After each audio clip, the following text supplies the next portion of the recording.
Mérège et Elie Wiesel. Et Voilà, on mobilise les gens sur des choses simples, à bas Israël, à bas Bush, et puis après, ben voilà, comme ça on manifeste tous ensemble, et puis on réfléchit plus, l'important c'est qu'on soit nombreux, et puis on verra après.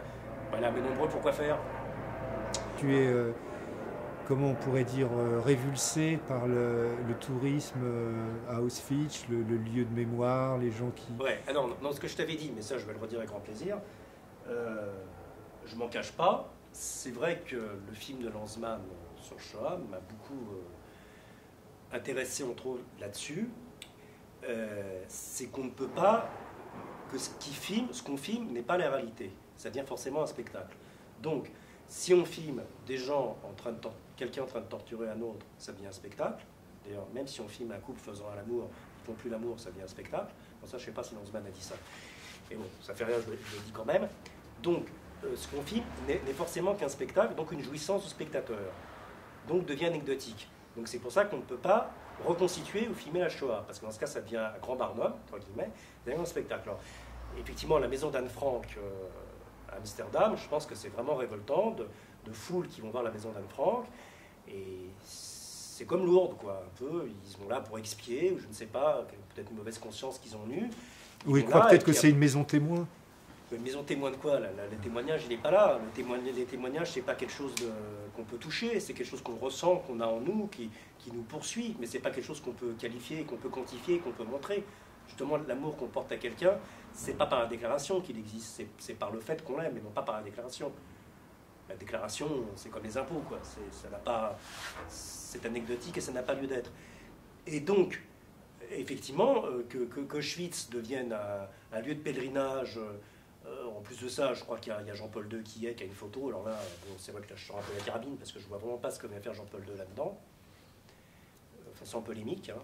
Enfin, non, je vois pas. Jean-Paul II n'a pas été déporté, que je sache. Voilà.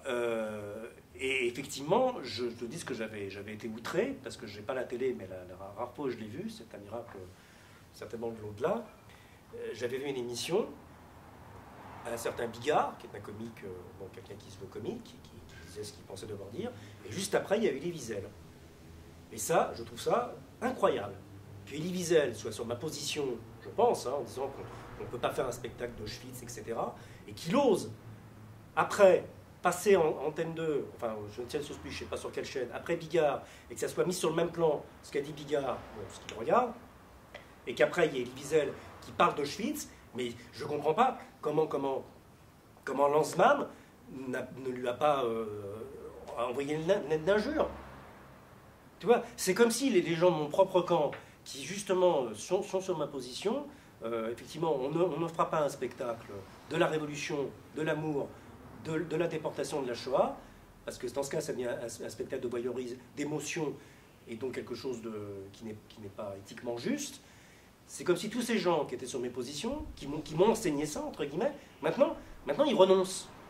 C'est incroyable. Même Lanzmann. Tu vois, je ne l'ai pas entendu appeler Elie Wiesel en disant pourquoi tu es allé à une émission du service public de con. Et j'ajoute, parce que les deux choses sont liées. Comment Besancenot peut aller à une émission de Drucker parler du trotskisme? Alors je sais ce que va me dire Krivine, je sais ce que va me dire Elie Wiesel, je sais peut-être ce que me dira Lanzmann, et c'est vraiment une honte de leur part. C'est vraiment une honte. Ils vont me dire, tu comprends? Nous, on veut communiquer, on veut qu'il y ait un maximum de gens qui soient au courant de ce qui s'est passé.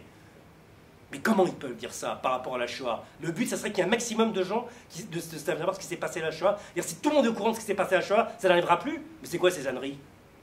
C'est pas parce que tout le monde le sait que ça n'arrivera plus. Au contraire, en étant cynique. Ça pourra donner des idées à certains d'ailleurs, puisque ça s'est fait. Puisque ça s'est fait, pourquoi ne pas recommencer en améliorant les techniques? En plus. Bon. Surtout avec les nouvelles technologies. Oui. Mais ça, bon, c'est une vision un peu sombre que j'ai. Mais l'argument, comme Besancenot, comme Elie Wiesel, on passe à la télé, parce que comme ça, tout le monde sera informé, on a une audience. Et ben, je trouve ça scandaleux de la part de Besancenot qui se dit trotskiste, alors que Trotsky a toujours dit que ce qui conteste la révolution permanente, c'était de noyauter la social-démocratie, c'était de la prendre de l'intérieur, et donc de la faire basculer, et non pas d'être jamais au grand jour, justement, de ne pas être à la tribune, mais de tout péter derrière, par l'intérieur, comment après, lui, il peut aller à la télé. Et comment, je mets ça sur le même plan, comment Elie Wiesel, qui a dit que la Shoah ne devait pas être un spectacle, et ça, il m'a enseigné ça, je le remercie, Enfin, je pensais peut-être avant sans lui d'ailleurs, peu importe. Mais comment après il peut aller dans une télé dire ça?